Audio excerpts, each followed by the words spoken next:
Kalau orang tidak mengenal Allah, maka dia akan menuhankan sesuatu selain Allah. Apa saja yang banyak dituhankan orang sekarang? Cung, siapa yang tahu? Semoga Allah takdirkan bisa jadi haji yang mabrur. Cung, menuhankan apa saja sekarang orang-orang? Apa yang dituhankan? Menuhankan harta, menuhankan gelar, pangkat, jabatan, benda. Ada yang menuhankan nafsu, menuhankan penampilan. Apa yang disebut menuhankan? Awal menuhankan sesuatu adalah, mengilahkan sesuatu adalah mengagung-agungkan, kekaguman. Kalau sudah mengagumi harta, wah harta tuh mengagumkan, kaya tuh mengagumkan, udah jadi tuh. Dia akan menjadi hamba harta. Kerja nanti bisa dilihat, bicaranya pasti harta, yang dipikirkannya harta, yang berteman dengan yang jadi harta. Dia merasa mulia karena punya harta. Dia merasa tenang dalam tanda kutip kalau ada harta. Dia merasa hina kalau tidak punya harta. Dia hanya mau menghormati orang yang berharta. Dia meremehkan orang yang tidak punya harta. Jadi inilah yang menuhankan harta. Biasa saja. Harta nggak ada apa-apanya.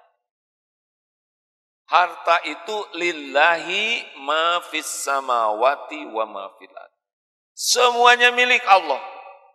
Harta itu seluruhnya milik Allah, dibagikan oleh, jawab, sekehendak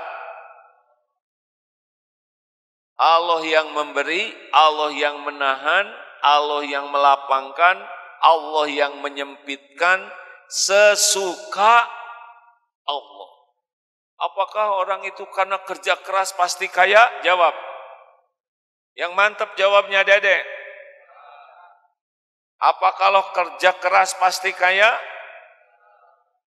Apakah kalau sangat cerdas pasti kaya? Tidak. Apakah kalau kerja berkualitas pasti kaya? Tidak. Orang kaya itu sesuka Allah, diberi kekayaan sebagai apa? Kesuksesan, sebagai ujian. Ujian. Yang sukses adalah yang dengan kekayaannya imannya meningkat, dengan kekayaannya jadi amal soleh, dengan kekayaannya jadi tawasobil haq, jadi dakwah dan tawasobil sabr. Jadi jangan pernah kagum kepada duniawi. Apakah kalau jadi presiden tanda kesuksesan? Jawab seluruhnya. Kurang mantap. Presiden tanda sukses bukan? Bukan sama sekali. Jadi presiden itu tanda beratnya ujian. Harus mempertanggungjawabkan 270 juta rakyat Indonesia di hadapan Allah nanti. Cobaan. Apakah kalau gelarnya panjang itu merupakan tanda kesuksesan? Jawab. Tidak. Tanda beratnya cobaan. Apakah jadi kiai tanda kesuksesan? Tidak juga. Jadi ustadz, jadi ajengan, pendakwah, belum tentu sukses. Jadi sukses kalau takdirnya jadi kiai, jadi ulama, benar-benar takut kepada Allah. Jadi yang sukses yang bagaimana? Inna akramakum indallahi atqakum. Sesungguhnya yang paling mulia di antaramu di sisi Allah adalah yang paling takwa. Bagaimana kalau presidennya bertakwa? Sukses tidak? Sukses. Jenderal bertakwa? sukses. Profesor bertakwa, sukses. Orang miskin bertakwa, sukses tidak? Sukses. Tidak semua orang ditakdirkan. Kalau kaya sebagai tanda kesuksesan, maaf ya, Allah tidak adil. Karena tidak semua orang dibagi kekayaan. Betul?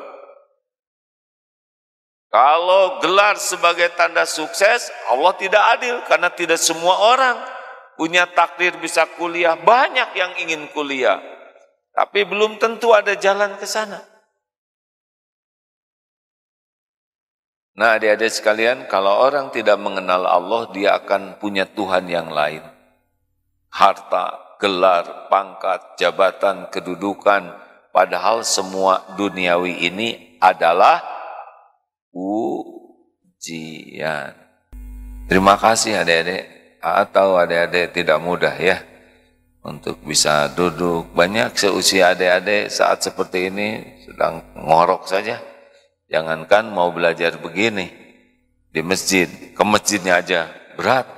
Tapi adik-adik, Masya Allah, banyak yang iri. Banyak orang tua yang iri ingin anaknya bisa duduk seperti adik-adik di sini, belajar. Zaman sekarang masa muda tuh berat sekali. Handphone saja terus, game saja terus. Adik-adik diselamatkan oleh Allah dari kesia-siaan yang banyak. Jadi sebetulnya untuk bisa hadir di masjid, duduk, belajar ini nikmat besar sekali. Tidak banyak yang mendapatkannya. Bahkan orang tua sekalipun, bahkan menteri sekalipun belum tentu dikasih duduk begini di masjid. Bahkan jenderal sekalipun, bahkan presiden sekalipun belum tentu bisa duduk di masjid begini. Karena punya masjid sendiri ya. Lanjut. Jadi nikmatnya paham agama yang pertama apa? Mengenal Allah. Oh, kalau mengenal Allah, coba deh. Adek punya teman, orangnya gagah, ahli bela diri, saking sabuknya hitam legam, dan kan ada dan 1, dan 2, dan 3, ini dan lain-lain. Jagoan sekali. Lalu berkata begini, Dek, jangan takut, saya akan ngejaga. Kalau ada yang ngancam, suruh berhadapan dengan saya. Ditiup aja, bata hancur. Ya gak? Itu kemampuan saya. Ya gak? Baru saja mau begini, udah remuk batu. Ya. Pokoknya saya jaga adek kemanapun pergi. Kira-kira lebih tenang tidak? Udah gitu ada teman lagi kaya. Dek, gak usah risau tentang rezeki. Alhamdulillah kekayaan saya melimpah ruah.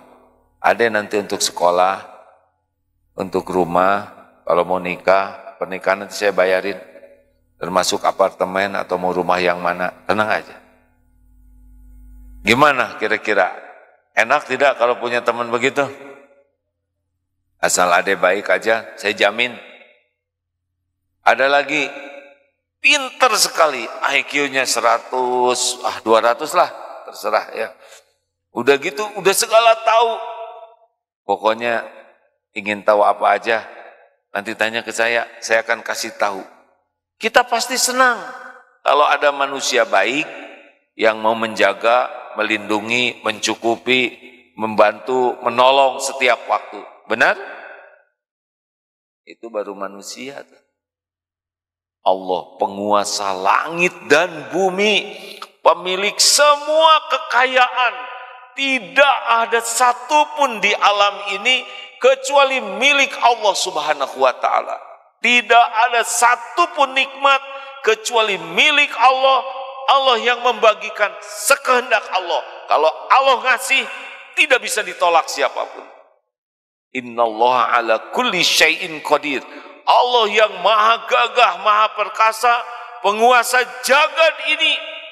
Dialah yang menentukan segala-galanya. Kun fayakun. Jadi, jadilah. Jadi S1, jadi. Kuliah di sana, jadi. Jodoh dengan ini, jadi. Kamu jadi menteri, jadi. Apapun yang Allah kehendaki, tidak bisa ditolak, tidak bisa dicegah, tidak bisa dihalangi. Enak kan?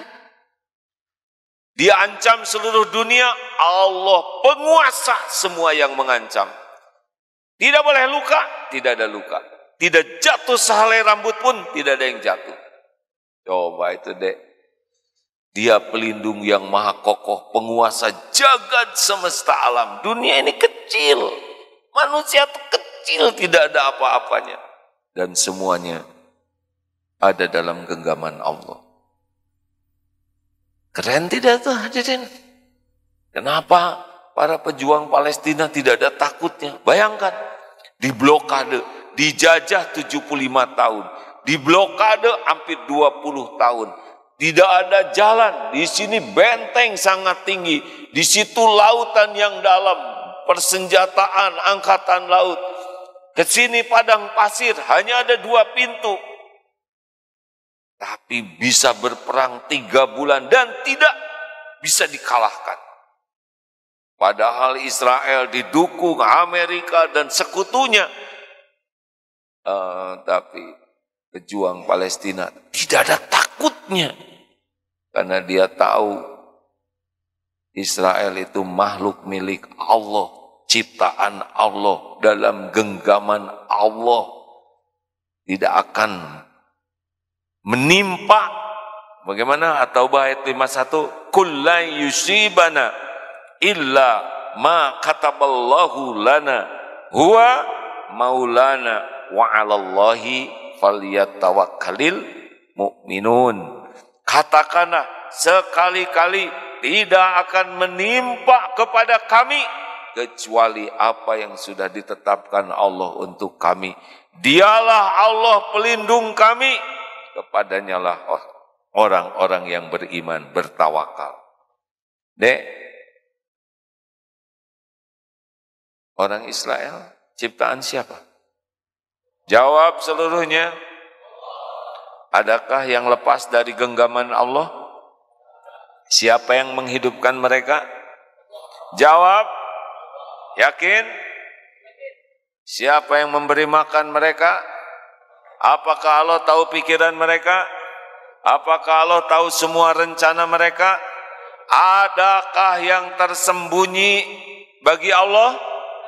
Innallaha la yakhfa alaihi syai'un fil ardi wala fis sama.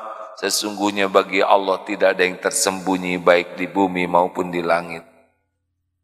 Jadi orang sukses itu tergantung tingkatan yakin ke Allah. Makin yakin, ana inda dhanni abdi bi, aku sesuai dengan prasangka hambaku. Makin yakin, makin terkabul. Ya Allah, saya ingin kuliah di satu fakultas, di kampus, saya tidak nyebut ya. Engkaulah pemilik segala-galanya. Tidak mungkin saya bisa kuliah di sana kecuali hanya dengan ketentuan darimu, hanya dengan takdirmu. Ya Allah, semoga ini mendekatkan saya padamu. Semoga kuliah ini membawa kebahagiaan bagi orang tua. Semoga ini membuat saya hidup lebih bermanfaat. Hanya Engkau bulat yakin. Kecerdasan ini milikmu, kesehatan milikmu, kemudahan darimu. Hanya Engkau ya Allah. Wah, kalau sudah seperti itu. Ana inda dhanni abdi bi, aku sesuai dengan prasangka hambaku. Yakin ditolong oleh Allah deh. Nah, banyaknya orang nggak yakin ke Allah. Jelas? Jadi belajar agama yang paling penting adalah jadi makin kenal Allah, makin yakin ke Allah. Ini nikmat yang tidak ada bandingannya. Dunia ini tidak ada apa-apanya. Cuman nebeng sebentar.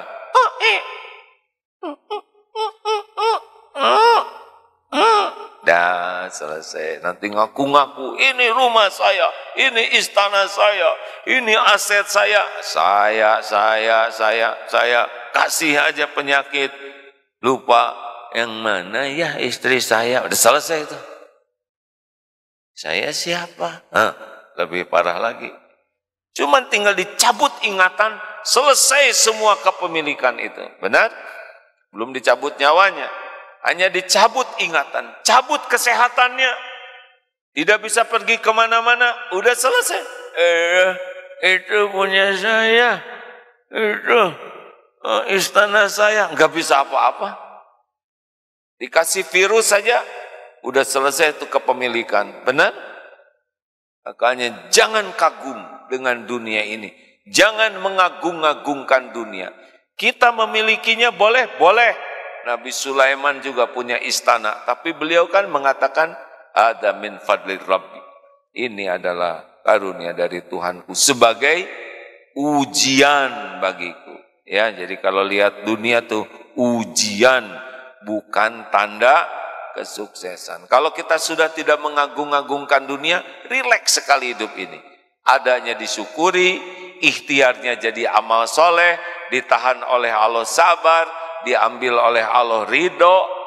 Mungkin kita dititipi banyak seperti Abdurrahman bin Auf radhiyallahu atau Utsman bin Affan. Itu kan kekayaannya luar biasa. Tapi beliau tidak merasa mulia dengan kekayaannya. Beliau menjadikan kekayaannya menambah ketakwaannya. Sehingga sekali nafkah pun 1000 unta lengkap dengan perbekalannya.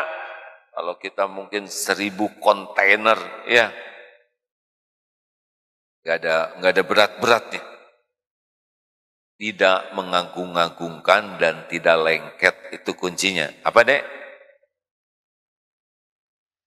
Kalau adik-adik sudah lolos ini keren dek, karena ciri orang yang bekal suksesnya bagus ada 3. 1, dia adalah pembelajar sejati, dia berusaha paham agama dan berusaha keras untuk mengamalkannya dengan ikhlas. Ya, ini ciri yang pertama. Yang kedua, zuhud.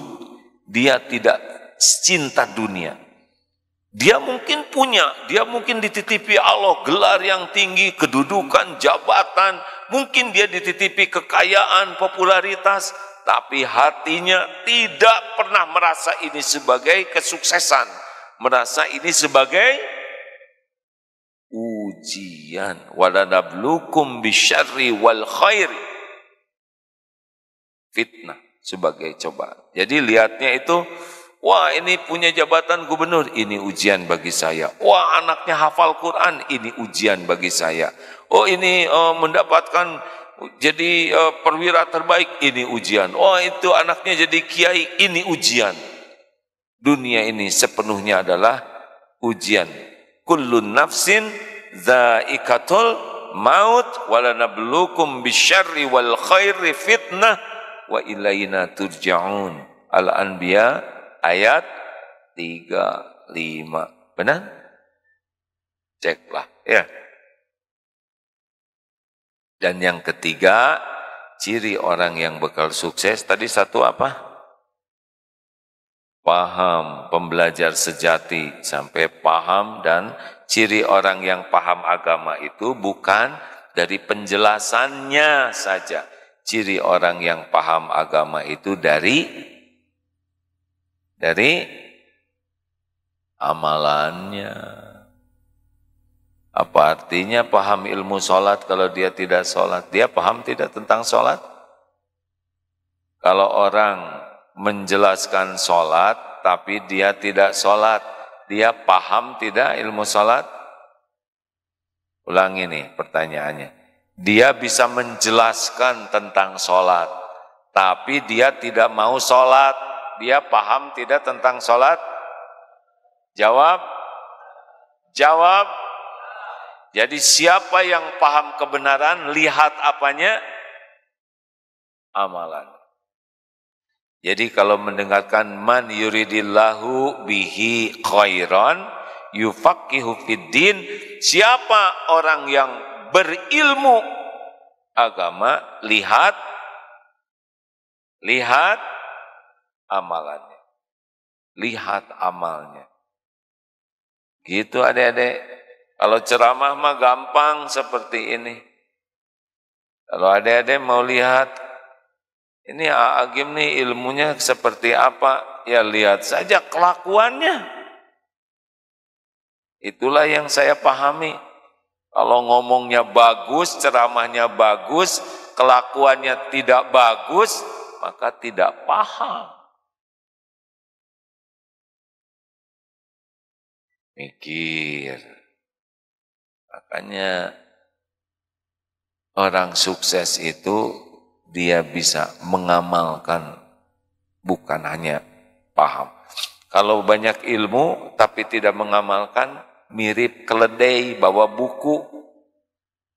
Bukunya manfaat, tapi bagi keledai manfaat tidak. Sebagai apa itu? Beban. Buku banyak, satu perpustakaan dibawa keledai. Dia tidak dapat manfaat selain terbebani. Lanjut. Di mana tadi yang ketiga ya? Nah, cirinya kalau adik-adik nanti mau sukses gampang. Dia semangat belajar. Tiap waktu gunakan belajar. Dan belajar bukan untuk pintar. Belajar bukan untuk ranking. Belajar bukan untuk diakui sebagai pintar. Bukan. Belajar supaya jadi amal. Mengerti? Saya tetap ranking 10 padahal saya belajar siang malam, gak ada masalah. Kesuksesan bukan dari ranking. Maaf ya adik-adik. Ranking itu sebagai apa? Jawab. Ujian. Boleh nggak ingin ranking 1? Boleh. Tapi bukan merasa ujub, merasa pintar, merasa paling keren. Enggak. Ya. Maka mohon maaf kalau di pesantren ini tidak terlalu mengagung-agungkan ranking 1, ya kan? Kita hargai yang ranking 1, juara 1. Tapi banyak, di sini kan banyak ya penghargaannya ya. Apa aja? Yang paling rajin, yang paling ramah, yang paling BR3T, begitu kan? Jadi ranking pelajaran itu cuma salah satu saja kriteria sebagai ujian. Nah adik-adik, satu, pembelajar sejati, sehingga dia paham dan mengamalkan, itu kuncinya. Fondasinya ilmu agama, tapi ilmu lain juga kita harus belajar. Ilmu lain juga belajar. Yang kedua adalah zuhud. Kita masuk ke dunia, kita sibuk dengan dunia, tapi tidak ada kekaguman dan tidak ada lengket di hati terhadap dunia. Dunia adalah ladang ibadah kita, ladang amal soleh kita. Jelas? Yang ketiga adalah, kalau ciri orang yang bekal sukses nih, ini santri, dia bekal sukses nih, adalah sangat fokus PDLT. Dia selalu ingin tahu kekurangan dirinya dan dia all out, habis-habisan memperbaiki dirinya. Karena dia tidak merasa terancam oleh siapapun kecuali terancam oleh dirinya sendiri. Dalilnya apa? In ahsantum li anfusikum wa in asatum falaha. Jika kamu berbuat baik, kebaikan itu untuk siapa? Jika kamu berbuat jahat, buruk, keburukan itu untuk siapa? Jadi siapa yang mencelakakan diri kita? Jawab. Lihat ada yang enggak jawab tuh satu. Siapa yang mencelakakan diri kita? Sekarang nggak pakai siap di sini. Biasanya pakai siap. Di Serua tuh lebih tegap. Siapa yang mencelakakan diri kita? Siap, diri sendiri. Siapa yang membuat kita sengsara? Siap, diri sendiri. Kita. Nah, kenapa kita jadi celaka dan sengsara? Karena keburukan kita. Makanya orang yang bekal sukses, dia cari tahu terus. Kalau dia baca Quran, apa yang salah? Apa yang kurang? Bukan, bagus tidak? Bagus tidak? Itu udah pengen dipuji itu. Gak penting bagi kita pujian orang. Yang penting jadi benar. Coba adik-adik, pentingkah kita dianggap sebagai orang baik? Jawab. Mana suaranya? Yang keras. Pentingkah kita terkenal? Pentingkah kita dikagumi orang sebagai orang baik? Jadi siapa yang membahayakan diri kita? Mana yang lebih bermakna, dipuji atau dikoreksi? Jawab. Kalau kritik pahit itu nikmat atau salah pertanyaannya? Kalau dikritik makin pahit, pedas tapi benar, itu nikmat, rezeki atau musibah? Kita dikritik, rezeki atau musibah? Rezeki. Dipuji, itu ujian yang lebih berat. Coba dek, sekarang adek, maaf ya, ada upil di hidung. Mana yang adek perlukan? Kita tidak tahu. Ada teman, wow, wajahmu bercahaya bro. Karena dia pengen ditraktir.